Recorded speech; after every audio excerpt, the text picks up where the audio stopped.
What the fuck is sleep? I don't even know what that is. Just pull me up over that tree. Hold up and watch that bitch feed. Hey, shout out What's Sleep TV, man. What's Sleep TV? Ain't no sleep, motherfucker. Alright, Rico, what up, man? What's going on, world? What y'all got going? Yeah, what you got? You sound like is that something that they say in Memphis? What you got going? Yeah, well, we be like, what it do? You know what I'm saying? Different little lingo. But, yep. That's something I only hear when I'm down in Nashville. What you got going? Yeah, what you got going? Nah, so shit. So tell us what we finna do today. Alright, today, mine's a celebration. You know what I'm saying? We've been working hard, so I brought one back to the trench. Today we're gonna be unboxing my first gold record, you know what I'm saying, from Jelly. Bro, shout out to Jelly. Appreciate you for my single. Which is probably almost platinum now, but I got the gold plaque for y'all today. So it's time to start sleeping. So, you know, this is why we're gonna wake y'all up with this one. We finna do it for real. Yeah, appreciate you for basically premiering this on my platform. I think this might be the start of something dope. Like I never thought to do nothing like this, because I mean stuff like this doesn't really come around that often, yeah. right? Like, you know, so congratulations on this. Thank you again for basically, you know, allowing, like, basically sharing this with the platform. Like, y'all can't really see it, but on the right of the screen this shit's still in the box. I thought he was exaggerating. He was like, I ain't even opened that bitch yet. But yeah, congratulations. But we all finna open this joint together, you know, because to me this is really special. And it's like there are a lot of people like underdogs in the world, and a lot of people who need this motivation. Like, I never thought, well, I ain't gonna say never thought, but it just was like, it didn't seem realistic to me until it's like it's physically in my hand now. Like, bro, right. You a RiCoSoDope gold producer. Like, so it's great, man. We gonna unbox it today. We gonna go over a couple key points, and you know, we gonna have fun with this one. So the song though, Life, Jelly Roll featuring Brix. Right? Yep. Are you the only producer on that song? So no, I got a co-pro on there. Shout out to my boy Steel Matthews, Matt. So Matt Wallace, he's from Nashville. He's a big producer here. He did a lot of hits. He managed a lot of people. One of my closest friends. So me and him collabed on it, and then he pretty much did half the record probably too. So shout out to Matt, great guy. If y'all know him, then y'all know. Yeah, so we didn't really get too much into it when, you know, you stepped in on the Lil Trip and Tat interview. But do you want to kind of give the backstory on how you even got to the point where you was making beats? Sure, yeah, I'll go for it. Okay. I started making beats probably, I don't remember, it was so long ago. I started on PlayStation. So it was a PlayStation game where you could like build little beats and loops. I forget the name of it, but on like the PlayStation 1, it was a great PlayStation where you could make beats. So that was the first place I made beats on. Then after that, I got FL like 7 or some shit. 7. Yeah, it was like a old one.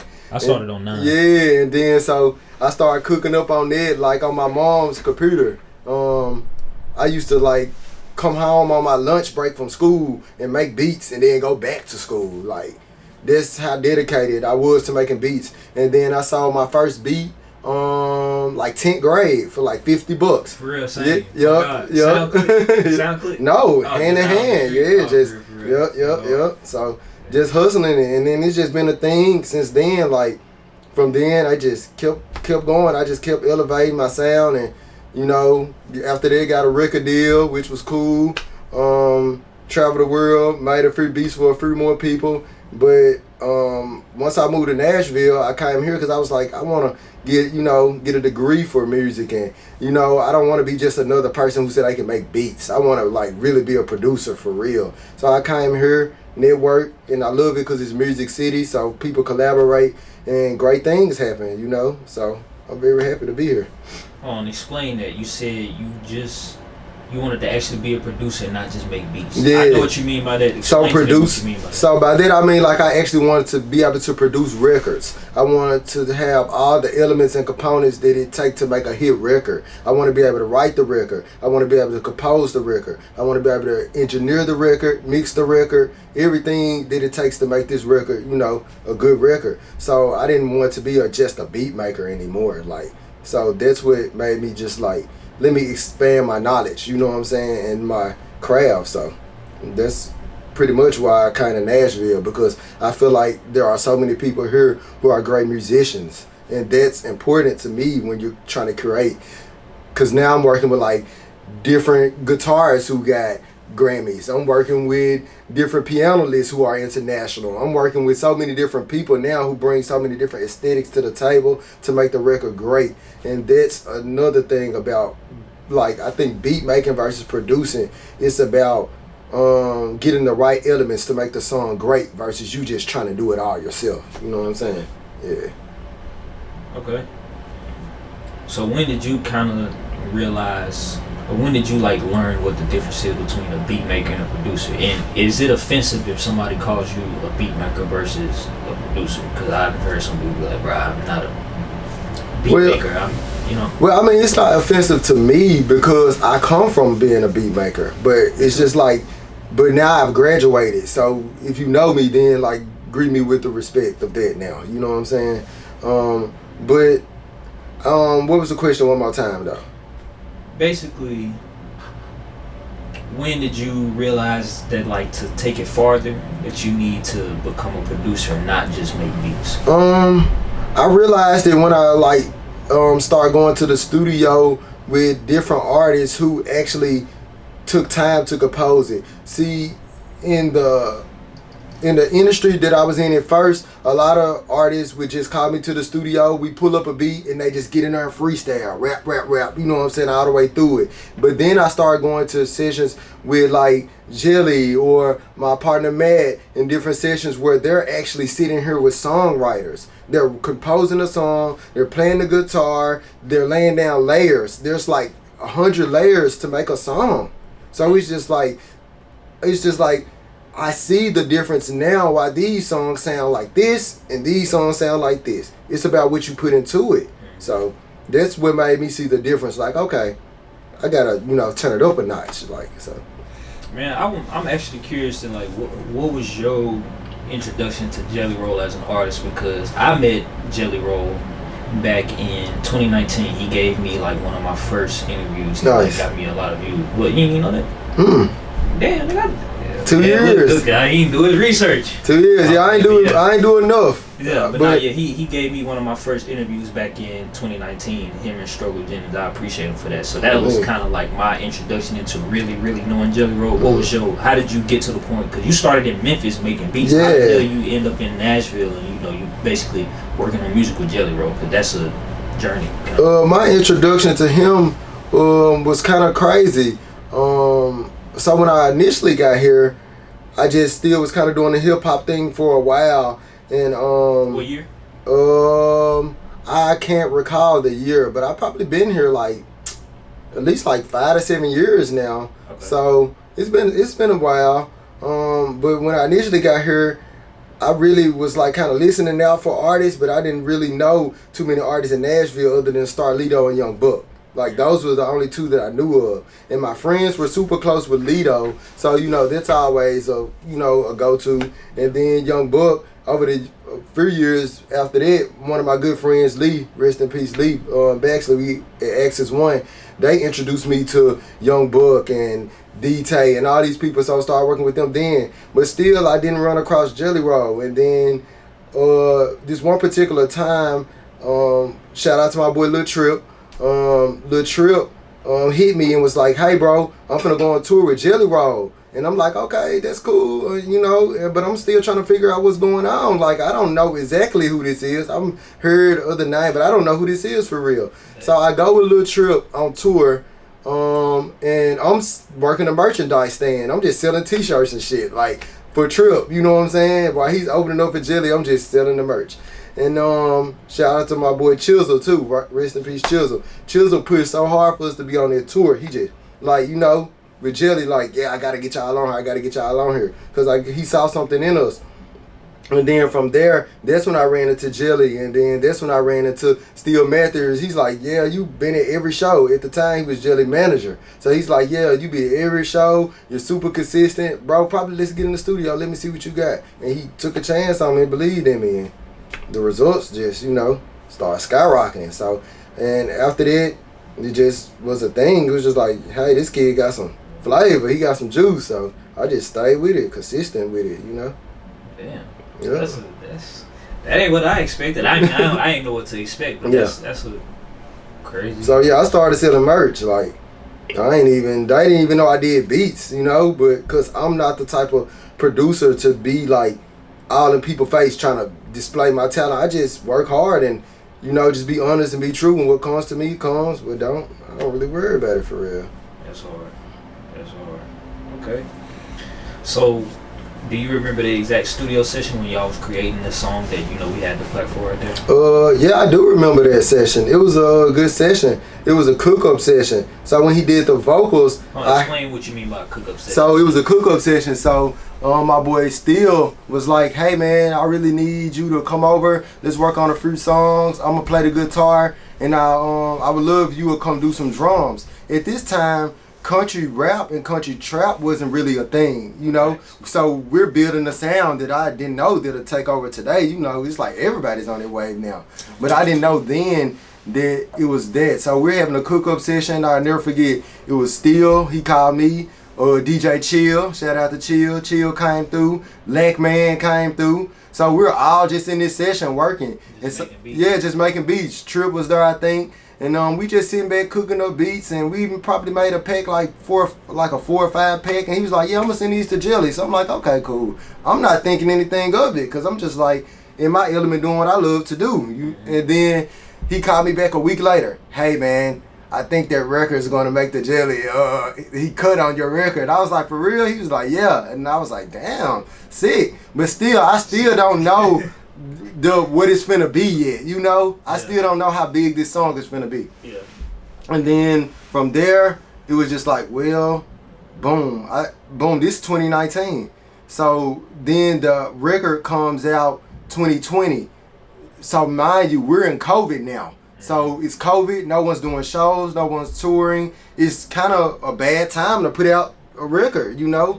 So it's just like, damn. So I didn't even know if the record would ever reach its potential life, you know, what it's supposed to. But they put Brix on it. Shout out to Brix. They dropped the video. I was like, wow. And then I looked online, like 30 million. I'm like, 30 million? Well, how quick, like, when you checked, how long ago? It was like, probably like 6 months after the record came out. Damn. It was like, millions. I'm like, this is the biggest shit, you know, that I've really touched right now. So I was like, damn, I'm so shocked about it. I'm going online. I got a Genius profile. Everybody just hitting me like, you know, like, damn, you. And I'm like, damn. So that was super inspirational for me. And I was like super excited about it. And then as time progressed, I'm like, damn, the record's doing good. Oh, the record's doing great. And then, but it's other records, you know what I'm saying, coming out by this time. So I'm just like, all right. And then, like last year sometime, they was like, oh yeah, the album's officially gold now. The whole thing. And then it's just like, I'm just like, damn. So I was like, well, and now I just ordered the Plaque, but I think it's down there platinum almost now, just being honest. Like, over time, you know, it just, so. Yeah, it was a great thing, man. I was super excited about it, and I'm very appreciative, you know. So look, I know you feel this from a producer perspective, and I've talked about this on camera from a person that puts out a lot of videos. So, but I want to get your perspective on this. So, explain the feeling where, you know, a lot of these people, like this video right here, even specifically, they don't know what all goes into creating all this. They just see the video, they click on it, and they consume it. They know it, they like it, they dislike it, whatever, but they consume it. Yeah. They don't know, a lot of people don't think too much of what all goes into this, right?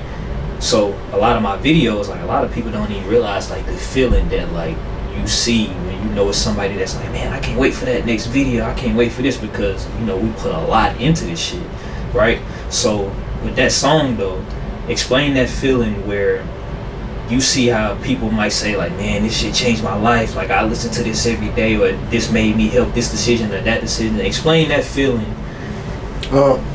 You get what I'm saying? Yeah. It's a great feeling. It's like one of the best feelings in the world, actually, to know that you, I can't, like, I have been, so I'll just give you scenarios of how great it is. So I've been on tour, and I've had people walk up to me like, oh bro, you created this song, oh that helped save my life. That was like, I was going to be at home you know what I'm saying, struggling with addiction in my thing, but your music got me through that. It's so therapeutic. I have like people from the army, like from across seas. These people ain't saying their families anything. They're writing me in my inbox telling me how great this music is, how they appreciate me, how I helped save their life, how I changed their life. That's a feeling that I never thought I would feel, you know, because music is just the expression of how you feel. You know, like we might not be the same skin color, might not speak the same language, but we can feel the same thing. You know, if the energy is there, you're gonna feel it. You can't lie about energy. So I think if I can't put it really into words about how it makes me feel, but I will say it definitely gave me hope. You know, it gave me hope with a lot of the things that I'm doing and with life, because for me to be just a poor kid coming from South Memphis, you know, not growing up with barely anything, and now it's just like, bro, you on Billboard charts now, you getting gold records now, you probably gonna get platinum records now. It's just like there's no limit to what you can do if you tap into your potential of your mind. So I'm like that. I'm no excuses. I'm getting up, hustling hard. I'm going hard, and the result's gonna be there. So I don't know. I really can't explain it with a feeling.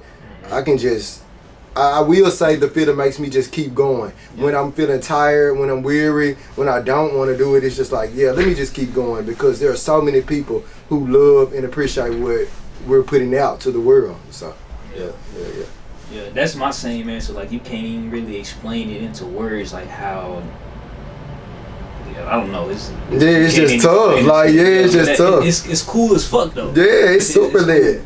So I assume, since you know Jelly Roll is an artist that is basically from Nashville, probably a big percentage of his fans is from Nashville, right?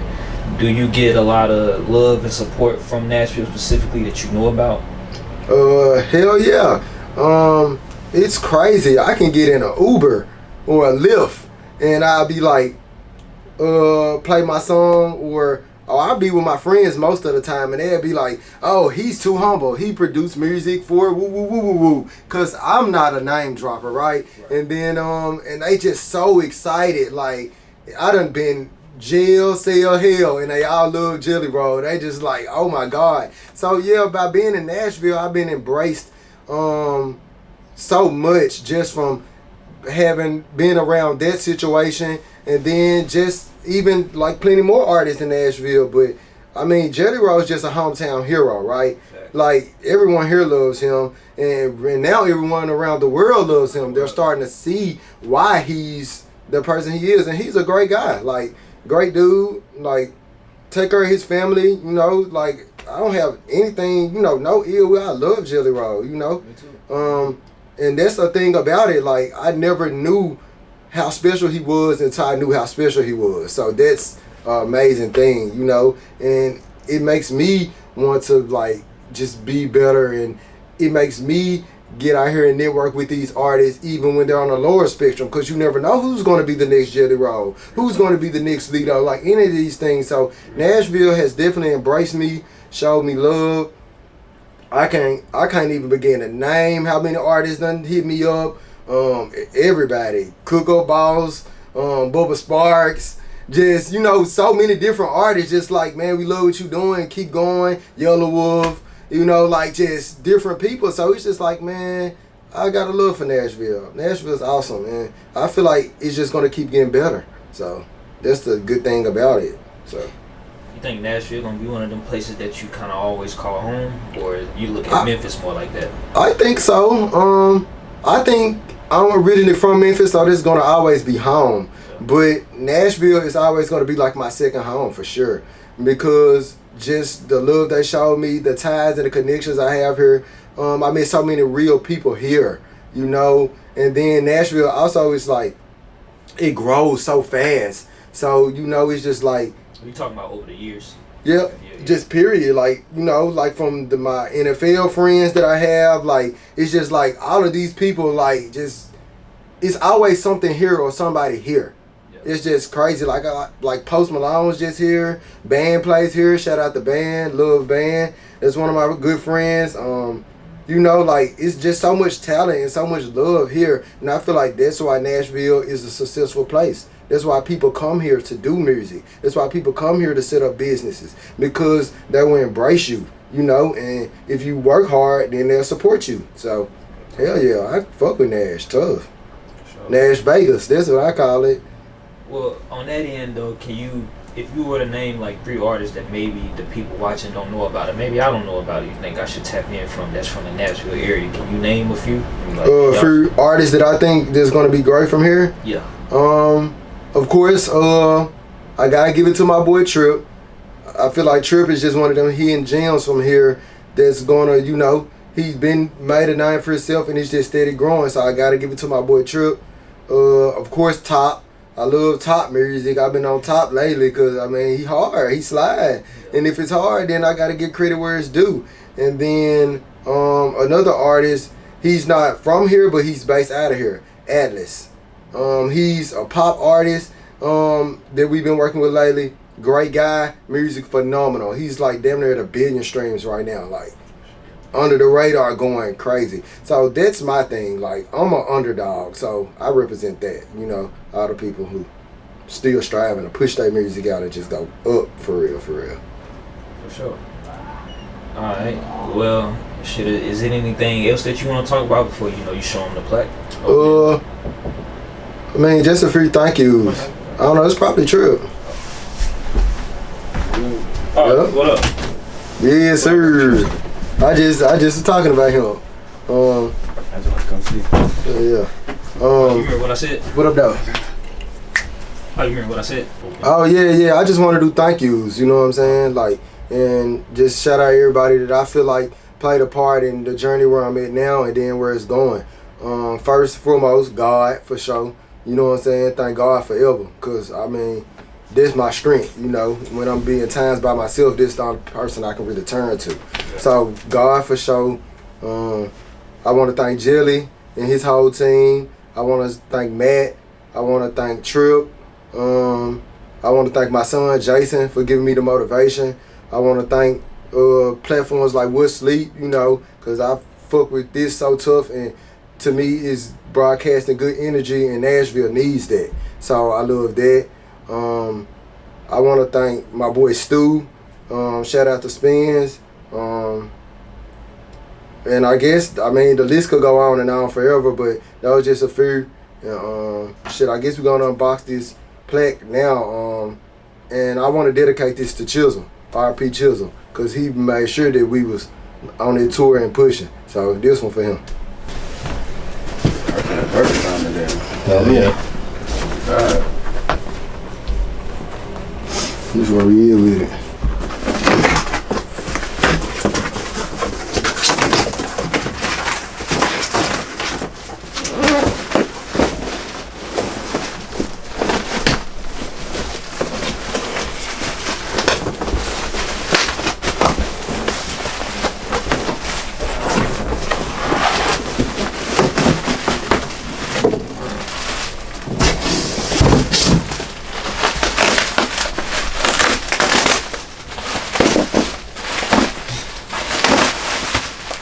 In the plastic, like I told y'all. This ain't no cap.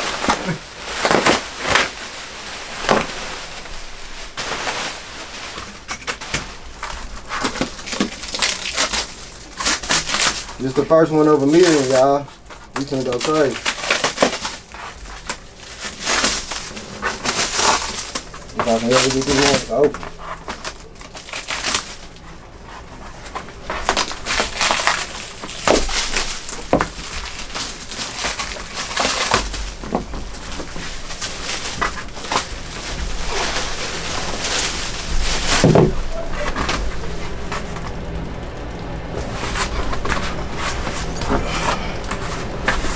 This what we here with it.